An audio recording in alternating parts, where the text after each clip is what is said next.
প্রধান উপদেষ্টার ঘোষিত সময়েই জাতীয় নির্বাচন হবে, পেছানোর কোনো সুযোগ নেই বলেছেন স্বরাষ্ট্র উপদেষ্টা জাহাঙ্গীর আলম চৌধুরী। এছাড়া দেশে কোনো চাঁদাবাজের ঠাঁই হবে না বলেও সতর্ক করেন তিনি। সকালে রাজধানীর মোহাম্মদপুর কৃষি মার্কেট পরিদর্শন শেষে সাংবাদিকদের এসব কথা বলেন তিনি। এ নিয়ে আলোচনা করতে রাজধানীর আফতাবনগর থেকে আমাদের সাথে যোগ দিয়েছেন জনতা পার্টি বাংলাদেশের মহাসচিব শওকত মাহমুদ, এবং শেওড়াপাড়া থেকে আমাদের সাথে আছেন গণসংহতি আন্দোলনের সম্পাদক মণ্ডলীর সদস্য জুলহাস নাইম বাবু। আপনাদের দুজনকে স্বাগত জানাচ্ছি ইন্ডিপেন্ডেন্ট টেলিভিশনে। তবে শুরুতেই চলে যেতে চাই জনাব শওকত মাহমুদের কাছে। জনাব শওকত মাহমুদ, যেটি জানতে চাই যে প্রধান উপদেষ্টা তো ফেব্রুয়ারিতে নির্বাচনের ঘোষণা দিয়েই দিয়েছেন, এরপর আর কিসের সন্দেহ? দেখুন, যে কোনো একটি জাতীয় নির্বাচন যখন হয় তখন ধরে নেওয়া হয় যে এই নির্বাচনের মধ্য দিয়ে সকল রাজনৈতিক সংকটের সমাধান হবে এবং দেশ একটি স্থিতিশীল রাজনৈতিক অবস্থান এগিয়ে যাবে। কিন্তু যেই নির্বাচন ঘোষণা করা হয়েছে, এই নির্বাচন নিয়ে এবং নির্বাচনের পূর্বেকার পরিস্থিতি নিয়ে রাজনৈতিক দলগুলোর মধ্যে যে মতানৈক্য লক্ষ্য করা যাচ্ছে এবং যেই সব দাবিগুলো সামনে আসছে, সেই পরিপ্রেক্ষিতে বলা যায় যে ফেব্রুয়ারিতে নির্বাচন হলেও দেশের রাজনৈতিক সংকট যাবে না এবং থেকেই যাবে।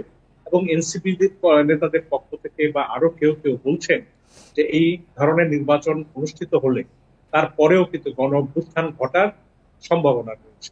এর অর্থটা কি দাঁড়াচ্ছে? আজকে এনসিপির নেতারা বলেছেন যে এই নতুন সংবিধান না হলে, গণপরিষদ নির্বাচন না হলে তারা নির্বাচন যাবেন না এবং নির্বাচন হতেও দেবেন। একই সঙ্গে জামাত ইসলামী আরো কয়েকটি ইসলামিক দল বলছে পিআর পদ্ধতি ছাড়া তারা নির্বাচন তাদের কাছে গ্রহণযোগ্য হবে না। এই যে বিষয়গুলো সামনে আসছে এবং এটা আসছে জুলাই সনদ স্বাক্ষর করার পূর্ব মুহূর্তে, এর অর্থ হচ্ছে যে জুলাই সনদে স্বাক্ষর হওয়া নিয়ে একটা ধূম্রজাল তৈরি হয়েছে যে কেউ কেউ এই সনদে সই করবেন। এবং এই সনদ নিয়ে প্রধান উপদেষ্টার যে অঙ্গীকার, এই অঙ্গীকারের সঙ্গে প্রধান উপদেষ্টা ডক্টর ইউনূসের যারা নাম প্রস্তাব করে এই সরকারে এনেছেন, তারাই এখন ডক্টর ইউনূসের পাশে নেই। তারা বলছেন যে লন্ডনে গিয়ে একটি রাজনৈতিক দলের ভারপ্রাপ্ত চেয়ারম্যানের সঙ্গে বৈঠক করে তিনি নিজের সম্মান নষ্ট করেছেন। এর অর্থ হচ্ছে যে এই যে ফেব্রুয়ারি মাসে বিএনপির দাবির কাছে যে তিনি ফেব্রুয়ারি মাসে নির্বাচন ঘোষণা দিয়েছেন পর, এটাকে তারা মেনে নিতে পারছে। জি, বুঝতে পেরেছি। জনাব শওকত মাহমুদ, থাকুন আমাদের সাথে। এবার চলে যেতে চাই জুলহাস নাইম বাবুর কাছে। জনাব জুলহাস নাইম বাবু, যেটি জানতে চাই যে ফেব্রুয়ারিতে নির্বাচন চেয়েছিল জামায়াতও, কিন্তু এখন কেন তারা অন্য কিছুতে জোর দিচ্ছে? দেখুন, গণ অভ্যুত্থানের পরে 1 বছর অতিক্রান্ত হয়েছে এবং এই গণ অভ্যুত্থানের ভেতর দিয়ে দেশের জুলাইয়ের আকাঙ্ক্ষা হচ্ছে বাংলাদেশকে একটি গণতান্ত্রিক ধারায় রূপান্তরিত করা এবং একটি গণতান্ত্রিক বাংলাদেশের দিকে এগিয়ে যাওয়া। সেই জায়গা থেকে যেমন বিচার, সংস্কার, নির্বাচন, 3টি প্রশ্ন আসলে এখন বর্তমান সময়ে সামনে আছে। তিনটির একটিকেও বাদ দেওয়ার উপায় নেই, কিংবা একটির সাথে অন্যটিকে প্রতিস্থাপন করার সুযোগও আসলে নেই।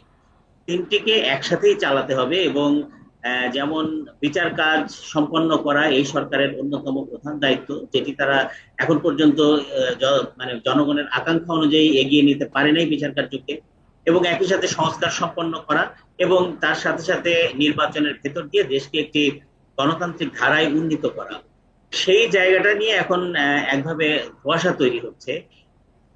আমার মনে হয় যে যে ঐক্য কমিশন যেটা তৈরি হয়েছে সেটা একভাবে একটি তাদের কাজ সম্পন্ন করে নিয়ে এখন স্বাক্ষর করা বাকি আছে। জনাব শওকত মাহমুদ যেটা বললেন যে তার আগেই এক ধরনের একটি ধোঁয়াশা পরিস্থিতি তৈরি করার এক ধরনের একটা চেষ্টা চলছে।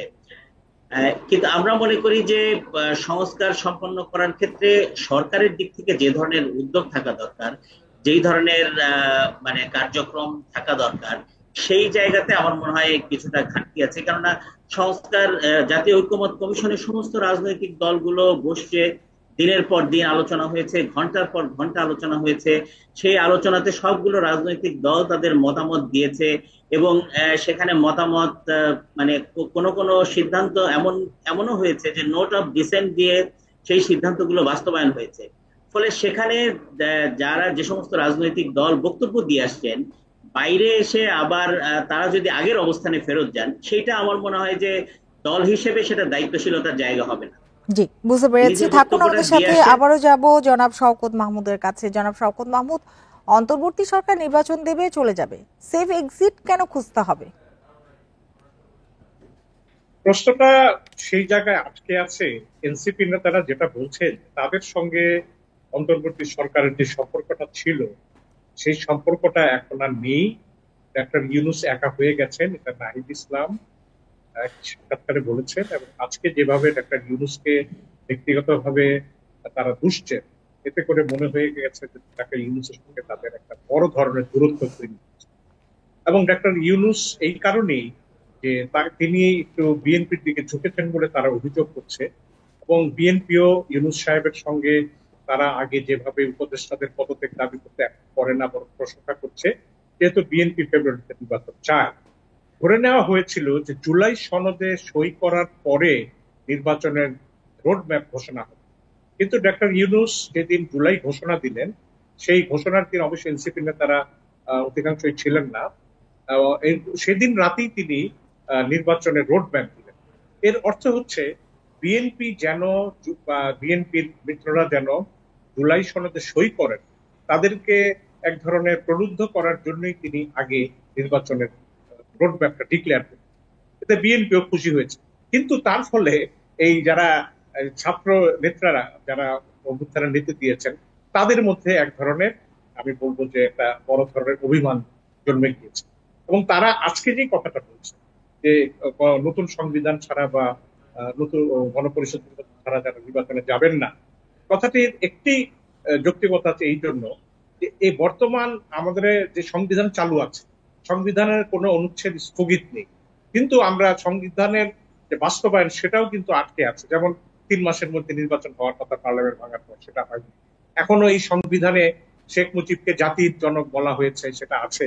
এবং এই সংবিধানের সমালোচনা করলে তার রাষ্ট্রদ্রোহিতার শাস্তি তাকে ভোগ করতে হবে, এই ধরনের বিধানও রয়েছে। কিন্তু আমরা যে জুলাই সনদ করতে যাচ্ছি, এই জুলাই সনদের মধ্য দিয়ে এই বিষয়গুলো পরিবর্তন করা হবে বলে আমরা আশা করছি। কিন্তু ছাত্র নেতারা চাচ্ছেন এই সংবিধানকে বাতিল করে তারা নির্বাচনটা চাচ্ছেন স্থগিত। তো সেই জায়গায় আমি মনে করি যে এই দূরত্বটা, এটা একটা বড় ধরনের দূরত্ব। এবং সরকার, ডক্টর ইউনূসের সরকার একটা দ্রুত এক্সিট জি, বুঝতে চাইছেন। পেরেছি। জনাব শওকত মাহমুদ থাকুন, চলে যাব জুলহাস নাইম বাবুর কাছে। জনাব জুলহাস, রাজনৈতিক দলগুলো অন্তর্বর্তী সরকারকে বিপদে ফেলার চেষ্টা করছে কি? আমার সেটা মনে হয় না। এই অন্তর্বর্তী সরকার, আমার মনে হয় যে জুলাইয়ের পরে, জুলাই 2024-এর পরে, অর্থাৎ 36শে জুলাইয়ের পরে যখন তারা অন্তর্বর্তীকালীন সরকার ক্ষমতা গ্রহণ করে, সেটা ছিল বাংলাদেশের ইতিহাসে সবচাইতে বলা চলে যে একটি সরকারের পক্ষে দেশের সমস্ত জনগণের সমর্থন ছিল। ফলে সেই ধরনের একটা সমর্থন নিয়ে অধ্যাপক ইউনূস তিনি তার এই অন্তর্বর্তী সরকারের যাত্রা শুরু করেছিলেন। 1 বছরের মাথায় এসে যে বিভ্রান্তিটা তৈরি হয়েছে, সেটার দায় আসলে এই অন্তর্বর্তী সরকার নিজে এড়াতে পারেন না। সেই দায় তার নিজেরই আছে, কেননা সকল রাজনৈতিক দলের যে সমর্থন, শুধু রাজনৈতিক দল নয়, তার বাইরে অন্যান্য যত ধরনের স্টেক হোল্ডার আছে এবং সাধারণ মানুষ আছে, সকলের সমর্থন নিয়ে তারা ক্ষমতায় ছিলেন। জি, তো ছোট্ট করে সেই একটু সমর্থনটাকে জানতে চাই যে ফেব্রুয়ারিতে নির্বাচন হলে কতটা প্রতিদ্বন্দ্বিতা হবে বলে মনে করেন? আমি মনে করি যে এই নির্বাচনটা, গত 3টি নির্বাচন এদেশের মানুষ ভোট দিতে পারেনি, ফলে এই নির্বাচনে মানুষ ভোট দেওয়ার জন্য আগ্রহী হয়ে আছে এবং সেই নির্বাচনের ভেতর দিয়েই বাংলাদেশ একটি গণতান্ত্রিক ধারায় ফেরত যাবে। সুতরাং এই নির্বাচনের ভেতর দিয়ে নির্বাচনে এক ধরনের একটা স্বতঃস্ফূর্ত অংশগ্রহণ ভোটারদের থাকবে বলে আমি মনে করি। জি, জনাব এবং জুলহাস এই থাকুন আমাদের কাছে। সাথে আমরা চলে যেতে চাই জনাব শওকত মাহমুদের কাছে। জনাব শওকত মাহমুদ, গণ অভ্যুত্থান হলো কিন্তু কোনো পরিবর্তন হলো না, সেটা কেন মানবে ছাত্র জনতা? গণ অভ্যুত্থানের কারণে পরিবর্তন অনেক হয়েছে। আমরা স্বাধীনভাবে কথা বলতে পারছি, আমাদের মাথায় সরকারের পীড়ন নিয়ে কোনো দুশ্চিন্তা নেই। আমরা অনেক, আমি বলবো যে রাজনৈতিক ভাবে এখন অনেকটা মুক্ত, সেই বিষয়গুলো তো আছে। তো এই সরকারের কার্যক্রমের মধ্য দিয়ে সরকার যে কতগুলো খুব স্লো গেছে সংস্কারের ব্যাপারে, খুব ধীর গতিতে এগিয়েছে। এবং সরকারের মধ্যে একটা পর্যায়ে কিভাবে সরকারটা থেকে যাওয়া যায়, এই চিন্তাও কিন্তু সরকারের মধ্যে কাজ করেছে। সেটা নিয়ে কিন্তু রাজনৈতিক ভাবে আমরা প্রতিক্রিয়া দেখেছি। তারপরে সরকার যখন দেখলো যে এই তাদের গভর্নেন্সের ক্ষেত্রে তারা অনেকটাই মানে অদক্ষতা ব্যর্থতার পরিচয় দিচ্ছে এবং তারা তাড়াতাড়ি একটি নির্বাচিত সরকারের হাতে ক্ষমতা দিয়ে দিতে চায় এবং তারা একটা নিরাপদ বহির্গমন সেফ এক্সিট চায়। তো সেই কারণে তারা হয়তো যারা ভবিষ্যতে ক্ষমতায় আসবে জি, বলে তাদের বুঝতে ধারণা। পেরেছি। জনাব শওকত মাহমুদ এবং জনাব জুলহাস নাঈম বাবু, আপনাদের দুজনকে অনেক ধন্যবাদ আমাদের সাথে যোগ দেওয়ার জন্য, আমাদের সময় দেওয়ার জন্য।